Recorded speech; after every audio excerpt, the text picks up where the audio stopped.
November மாதம் 21ஆம் திகதி இலங்கையில் என்ன நடக்கப் போகின்றது?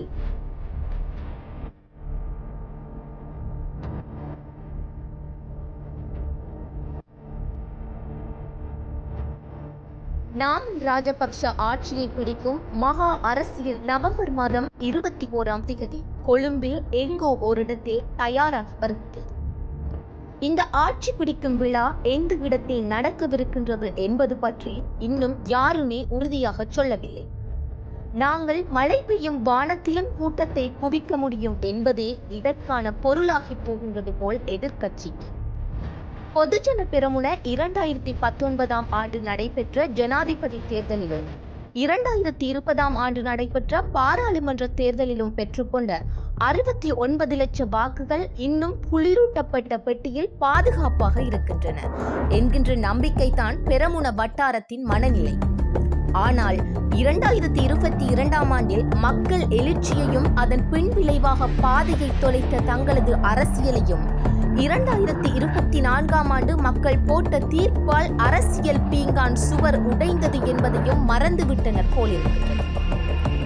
உறங்கிக் கொண்டிருக்கும் சிங்கங்களை அல்ல, உறங்கிக் கொண்டிருக்கும் நிழல்களை தட்டி எழுப்பப் போகின்றோம் என்று கூறுகின்றார்கள் பெரமுனவின் எண்கணித வல்லுநர்கள். அவர்களின் கணக்குப்படி 21ஆம் திகதி பழைய அரசியல் சூரியன் மறுபடியும் உதிக்கப் போகின்றதாம். ஆரம்பத்தில் இது ஒன்றிணைந்த எதிர்க்கட்சிகளின் மாபெரும் எழுச்சி என்றுதான் அழைக்கப்பட்டது.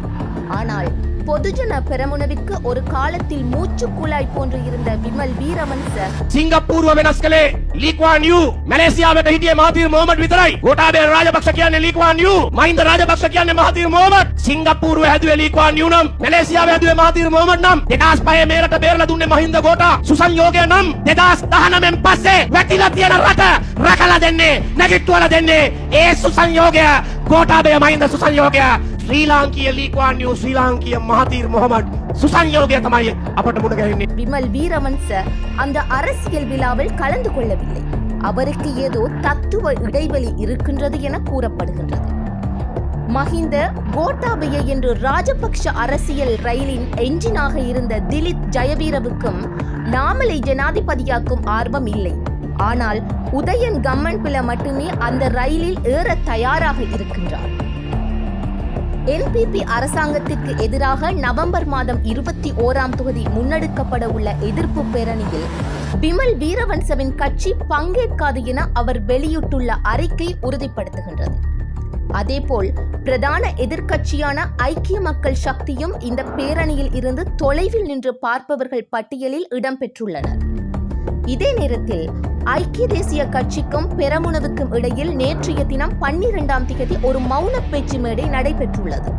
ஆனாலும் அந்த கட்சியின் பெரும்பாலான உறுப்பினர்கள் 21ஆம் திகதியன்று கூட்டத்தில் பங்கேற்க மாட்டார்கள் என அரசியல் வட்டாரங்கள் சொல்கின்றன.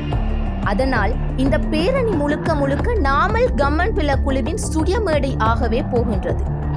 ஒரு சுவாரஸ்யமான ஒற்றுமை. நவம்பர் 21ஆம் திகதி என்பது 2014ஆம் ஆண்டு மைத்திரிபால சிறிசேன பொது வேட்பாளராக அறிவிக்கப்பட்ட தினம்.